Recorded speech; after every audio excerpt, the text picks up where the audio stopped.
Seja bem-vindo ao canal da sua evolução. Conecte-se com esta mensagem e viva uma verdadeira transformação na sua vida. O Evolução Diária de hoje já vai começar.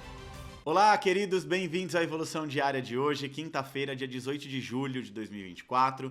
Eu sou o pastor Vitor Santos e estou aqui para te ajudar no seu processo de evolução. Hoje nós vamos estudar o capítulo de número 17 do livro de Juízes, é isso mesmo, já estamos no capítulo de número 17, um livro tão bom de se estudar, esse livro de Juízes, uma história atrás da outra, vários juízes, várias histórias. Ontem nós estudamos o último juiz, né, Sansão, e agora nós vamos entrar numa nova jornada aqui dentro do livro de Juízes. Mas antes da gente dar início ao nosso estudo de hoje, eu quero te pedir bem rapidinho, como de praxe, como de costume, para você curtir, comentar e compartilhar esse vídeo com seus amigos e familiares. Quando você curte, comenta e compartilha, eu canso de dizer, isso é muito importante porque o YouTube entende que esse vídeo foi relevante para você e ele entrega para muitas outras pessoas, tá bom? E assim a gente dá acesso à palavra de Deus para um monte de gente, tá? E se esse vídeo, se esse canal tem sido bênção na sua vida, então vai lá, curte, comenta e compartilha bem rapidinho em nome de Jesus, tá bom? Nós já vamos entrar aqui no nosso estudo, Juízes capítulo 17, é bem curtinho, tem só 13 versículos e vai falar acerca de um homem chamado Mica, tá bom? Vamos lá, eu vou te explicar tudo, você vai entender.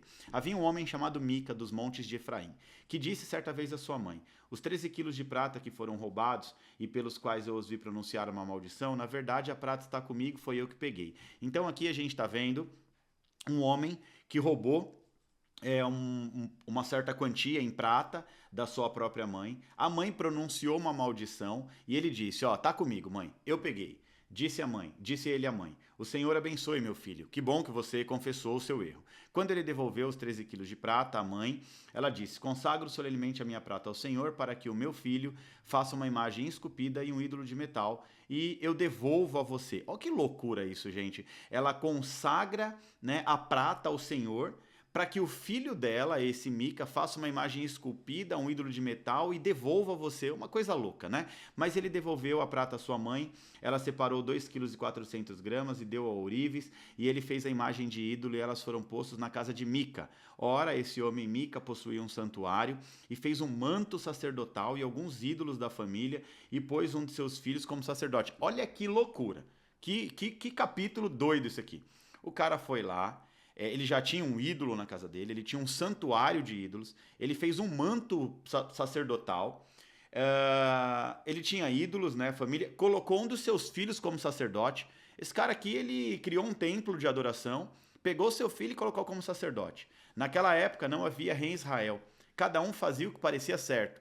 Não havia rei, não havia lei, ou seja, nós estamos entrando agora no novo ciclo aqui do livro de Juízes que vai apontar para um reinado, né? Então nós viemos na jornada de Josué, o líder Josué morre. A partir daí começa esse ciclo dos juízes, como eu disse para você anteriormente, são juízes, líderes temporários. Aí o último juiz, Sansão, ele morre. Nós estudamos até ontem a jornada de Sansão, ele morre. E aí aparece esse tal de Mica aqui fazendo um monte de loucura. Não tinha rei, cada um fazia o que era certo, ninguém estava mais seguindo a lei de Moisés. Um jovem levita de Belém, procedente da clã de Judá, saiu daquela cidade em busca de outro lugar para morar. Em sua viagem, chegou até a casa de Mica, nos montes de Efraim. Mica perguntou: de onde você vem? Ele falou: sou levita de Belém de Judá. Respondeu ele. Aí ele diz: estou procurando um lugar para morar. Ele falou: fica comigo. Seja meu pai sacerdote. É o que ele está dizendo. Seja o meu mentor espiritual e eu lhe darei 120 gramas de prata por ano, roupa e comida. Ele falou: fica aqui, me instrui na palavra, eu vou te dar roupa, eu vou te dar comida, né? Cuida aqui das minhas coisas. Eu já montei mesmo aqui um templo, vem me ajudar aqui. O jovem levita concordou em ficar com Mica e tornou-se um dos seus filhos. Mica acolheu o levita e o jovem então se tornou seu sacerdote e ficou morando em sua casa. E Mica disse: agora sei que o Senhor me tratará com bondade, pois esse levita se tornou o meu sacerdote. Ele estava ainda querendo agradar a Deus. Queria atrair para a vida dele a bondade do Senhor. Aqui é literalmente o que eu sempre digo, né? Oséias 4:6. O povo de Deus perece por falta de conhecimento. Talvez o cara nem mal intencionado estava, mas o que ele fez vai dar início a um período de muita destruição do povo de Deus. Ele vai dar início a um paganismo religioso. Daqui a pouco virão ali péssimos sacerdotes, prostitutas cultuais. Eu vou te explicar tudo isso. Vamos lá. Surge aqui um novo personagem no livro de Juízes, tá? Esse não se refere a um juiz, não era um líder temporário sobre o povo judeu. Agora nós estamos vendo aqui falar de um personagem que vai indicar um tempo ainda maior ou pior de desordem religioso sobre os hebreus. Ou seja, esse ato desse Mica aqui vai atrair muita maldição para o meio do povo. Mica era um homem da região montanhosa de Efraim, conforme a gente aprendeu no texto. Ele é conhecido principalmente por criar um santuário particular e introduzir a adoração a ídolos na sua casa. Ou seja, ele cria um santuário na casa dele, né? E ele sente ali de que ele vai adorar outros deuses e ainda contrata um sacerdote viajante, um levita, traz para ser o sacerdote desse templo. Mica, o texto começa dizendo que ele roubou 1.100 ciclos de prata da sua mãe, ele roubou, mas posteriormente ele confessou e devolveu então esse dinheiro. A sua mãe, em gratidão, dedicou a prata ao Senhor e usou parte dela para fazer uma imagem esculpida de fundição que foram colocadas na casa de Mica. Gente, era uma mistura religiosa. Eles adoravam a Deus, eles adoravam a outros deuses, né? Adoram a Deus e entregam as suas ofertas a outros deuses, fazem ali imagens, esculturas de outros deuses, né? Mica, ele estabelece um santuário particular na sua casa, completo, ele tinha até uma vestimenta sacerdotal. Ele se autoproclama um sacerdote. Tinha ídolos domésticos, ele consagrou um dos seus filhos como sacerdote. Ele decidiu, agora eu vou consagrar o meu filho a sacerdote. Algo irregular, melhor dizendo, totalmente irregular, segundo a lei de Moisés, que estipulava que somente os levitas poderiam ser sacerdotes. Olha só que interessante, ele não tinha uma linhagem sacerdotal e ele inventa um sacerdote dentro da casa dele, né? Aí surge então um levita, que era tudo que ele precisava, procurando um lugar para ficar. Quando chega na casa de Mica, Mica oferece para ele uma posição de sacerdote em seu santuário privado, com salário, roupa, sustento. Eu vou te dar tudo que tem, fica aqui, porque você estando aqui, a bênção do Senhor vai estar sobre a minha casa, né, sobre o meu filho, sobre a nossa vida. Esse levita acabou aceitando, se vendeu. E Mica acreditou que com o levita ali ele ia ser muito abençoado por Deus. Mica é uma figura que exemplifica, literalmente, Mica é igual a desordem religiosa e imoralidade no templo religioso. Ou seja, Mica é uma figura que exemplifica, em outras palavras, a desordem religiosa e moral do período dos juízes em Israel, onde a ausência de uma liderança central levou muitos a seguirem os seus próprios caminhos, né, frequentemente em desobediência às leis de Deus, às tradições religiosas estabelecidas na época pela lei de Moisés. Então cada um estava fazendo o que queria, virou bagunça, não tinha mais juiz, não tinha mais lei, não tinha mais regra. Cada um estava fazendo o que queria, né? O capítulo vai ilustrar aqui a anarquia e o sincretismo religioso. Sincretismo religioso é quando se junta um monte de coisa, um monte de religião. Né? Eu sou simpatizante por essa religião e eu frequento essa, mas eu também vou à igreja, mas você faz aquela mistura e foi aqui literalmente o que a mãe de Mica fez, né? Ela agradece a Deus, mas manda fazer uma escultura de um outro Deus. Então, esse sincretismo religioso ele vai prevalecer em Israel durante esse período de juízes. Daqui para frente, isso se torna muito claro, né? Onde a falta de uma liderança central resultava em práticas religiosas desordenadas e cada um fazendo o que queria. Era muito pessoal. O que mais adiante vai ficar ainda pior. Ou seja, mais à frente vai surgir as sacerdotisas religiosas, né, as prostitutas cultuais, uma espécie de prostituta que se relacionavam com homens casados, cujas mulheres eram estéreis, né, para que as mulheres pudessem se tornar férteis.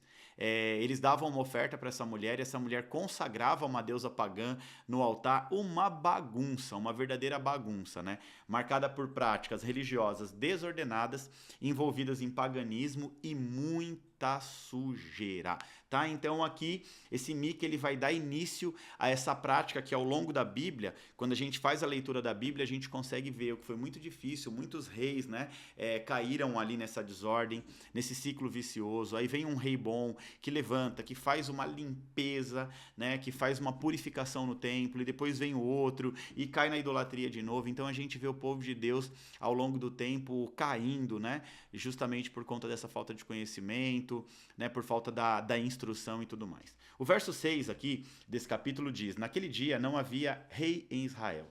Cada um fazia o que parecia certo aos seus próprios olhos. Quando diz não havia rei, é que está apontando para o novo tempo.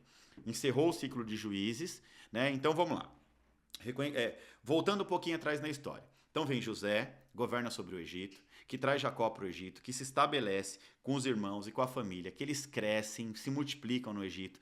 Lá eles viram escravos. Aí Moisés tira o povo do Egito, Deus levanta Moisés como libertador, tira o povo do Egito, conduz até entrar na Terra Prometida. Da Terra Prometida, quem conduziu, quem cuidou foi Josué, né, o líder pós-Moisés. Aí Josué vai, conquista as terras e tudo mais. Aí começa o tempo dos juízes, né? Josué morre e vem o tempo dos juízes. São levantados vários juízes que se encerra o ciclo ali em Sansão. A partir de Sansão, tem algo já apontando, né, para a parte do rei, do primeiro rei, né? Nós sabemos que o primeiro rei foi Saul. Então aqui diz bem claro, naquele dia não havia rei em Israel, ou seja, não tinha rei. O último juiz já foi, acabou, que foi Sansão, apontando para um reinado. Cada um fazia o que parecia certo aos seus próprios olhos. Essa falta de liderança leva o povo de Deus a práticas religiosas desordenadas e pessoais, afastando literalmente o povo de Deus, né, quebrando a aliança da revelação com Deus, o que mais adiante iria resultar em sérias consequências graves. A ausência de uma liderança espiritual bem preparada acabou levando o povo ao caos e à confusão e à sua própria destruição. Infelizmente, o que nós observamos aqui no capítulo 17 acontece nos nossos dias, nos dias de hoje. Pessoas despreparadas querendo guiar outras pessoas. Mateus capítulo 15, para fazer um contraponto aqui, diz assim, ó: Deixem-nos, largue-os, eles são cegos, eles são guias cegos. Se um cego conduzir o outro, ambos cairão no buraco. Essas foram as palavras de Jesus, que interpretada quer dizer o seguinte: deixe-nos, larguem eles para lá, esquece isso. Jesus está dizendo para não seguir os líderes religiosos, porque eles não deveriam... E por que eles não deveriam ser seguidos? Jesus diz, deixa eles para lá, larga. Então Jesus diz, não siga esses líderes. E por que não? Porque eles são cegos. Então Jesus está criticando os líderes religiosos daquela época, chamando de guia cego. Isso significa que eles estão tentando liderar e ensinar os outros, mas eles mesmos não entendem nem compreendem a verdade.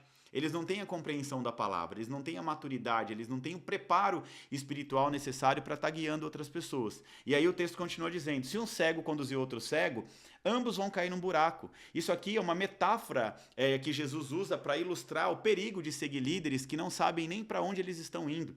Ou seja...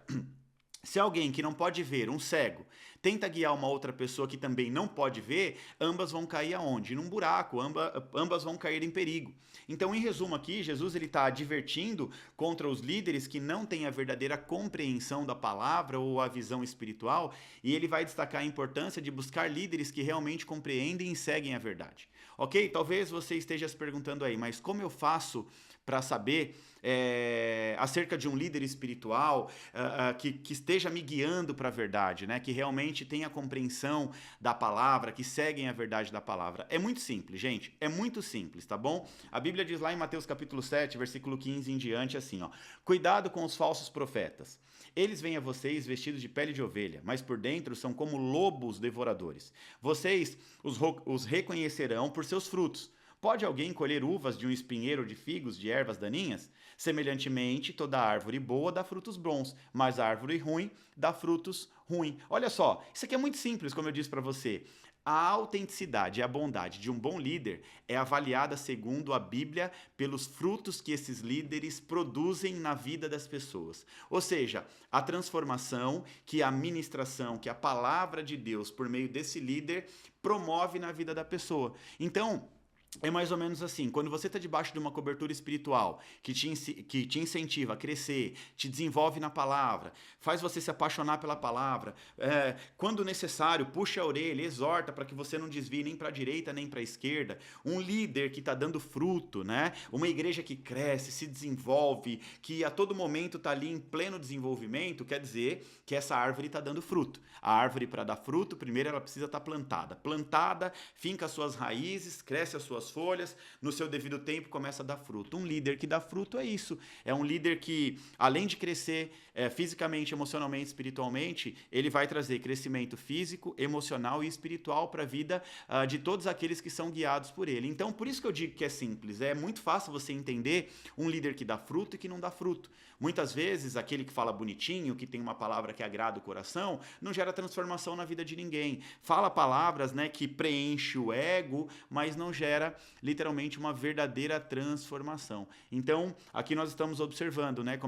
Começaram a se levantar líderes que não estavam preparados, se autoproclamaram líderes e começaram a fazer um trabalho de liderança espiritual sem estar preparado. Aí pega um levita, corrompe o coração desse levita, o levita aceita o dinheiro e eles começam ali com uma religiosidade que mais à frente vai destruir o povo, vai acabar com o povo, porque isso vai reverberar por muitos e muitos e muitos anos. Então, é importante você está debaixo de uma boa cobertura espiritual. Uma cobertura espiritual que te incentive a crescer, que te incentive a se desenvolver dia após dia em todas as áreas da sua vida, tá? E mais do que tudo, que te instrua na palavra, que te instrua, que te motive a andar na palavra. Amém, gente? Glória a Deus! Finalizamos assim mais um capítulo do livro de Juízes, concluímos mais um capítulo com muito sucesso. Agora vamos agitar as redes sociais em nome de Jesus. Quero te convidar a tirar um print da tela, postar na sua rede social, me marcar para eu repostar tudo também,